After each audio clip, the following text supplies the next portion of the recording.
Well, here we are with yet another briefing on the current flash flood scenario, hopefully drawing to a close within the next couple of days. This is John Fawcett, Warning Coordination Meteorologist for the National Weather Service Office serving southern New Mexico and far west Texas. We still have those same impacts that are potentially damaging. That's flash flooding. This evening it could be anywhere with all the moisture in place. But then as we go into tomorrow, the main threat starts to shift further to the west, west of the Rio Grande, and then further west yet on Monday, and that would be west of the Continental Divide. But as for tonight, we still have that weak upper low overhead, still have the remnants of a backdoor front sitting just to the southwest, and in between those two upper high centers, the blue H's, is where you have the action with the moisture and the rising motion. Now what we have in our favor today is all that rain-cooled air from overnight rain and drizzle, and that's delaying the thunderstorm onslaught. So we might have to wait until later tonight. On Sunday night, our main upper low will have drifted to northwestern Arizona. Meanwhile, a little disturbance left behind is still sitting over the area. The upper high centers have consolidated into one over eastern New Mexico, with drier air rotating around that high from the east. So that is why we think the main threat of flash flooding will be shifting further to the west.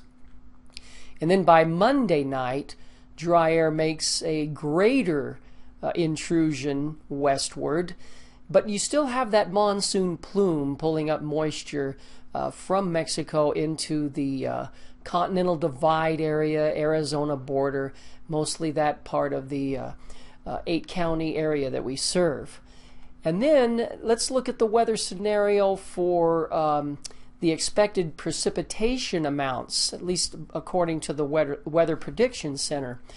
And if you look at the period from this evening to tomorrow evening, that 24-hour period, they're thinking a ½ inch to an inch of rain, maybe more in some isolated spots. And we do know that you can get isolated 2- and 3-inch amounts within a big area like that. And that happened last night south of Silver City, 3.2 inches.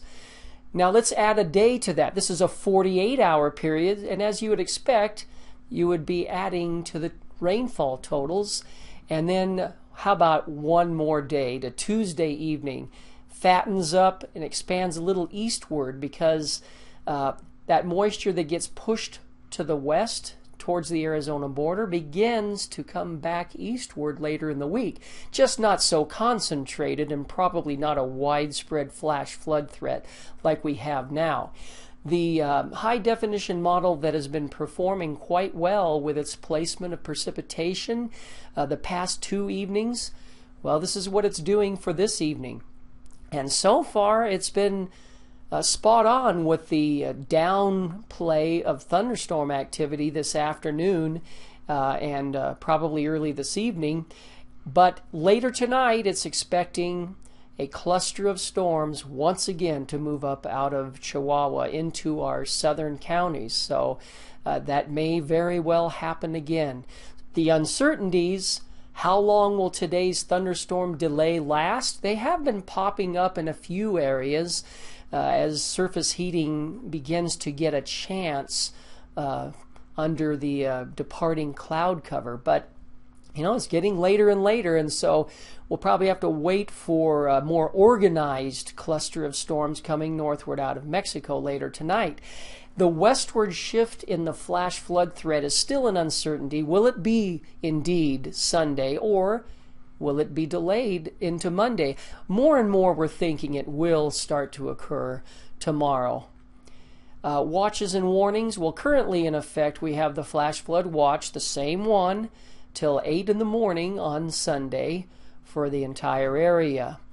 Now, flash flood warnings will be issued as needed in the next 24 to 48 hours, as well as flood advisories. We might extend the flash flood watch for the western portion another 24 hours until Monday morning, but that's still not something we're firm on. The flash flood watch for the entire area means that flash flooding is quite possible within a very moist air mass. It's just trying to pin down exactly where it's going to occur within that watch. And then you could have an inch or two of rain, maybe a few areas up to 3 to 4 inches in the next 24 hours, and that's going to lead to runoff and flooding. Expected impacts: high confidence in flash flooding in the Gila region, where they've already had plenty of rain and have a good likelihood of flash flooding in the next day or two. Lesser confidence, but still some confidence in flash flooding elsewhere in flood-prone areas, and that would mainly be in the next 24 hours. Medium confidence in extending the flash flood watch west of the divide, not areas east of the divide, and that would be tomorrow into Monday morning. And then very little confidence in continuing that flash flood watch elsewhere through tomorrow. Should be ending tomorrow morning. That doesn't eliminate the threat. You can still get isolated thunderstorms producing flash floods, just like you do almost every day during the monsoon. It's just not widespread, and that's what's required for a watch. So emergency managers, stay tuned for later information. Monitor our chat room. Call us 24/7 if you need to. That goes for the media as well. Our Facebook page is ready for you to look at. Our Twitter account has been active. And, of course, there is our web page. Thank you for your time.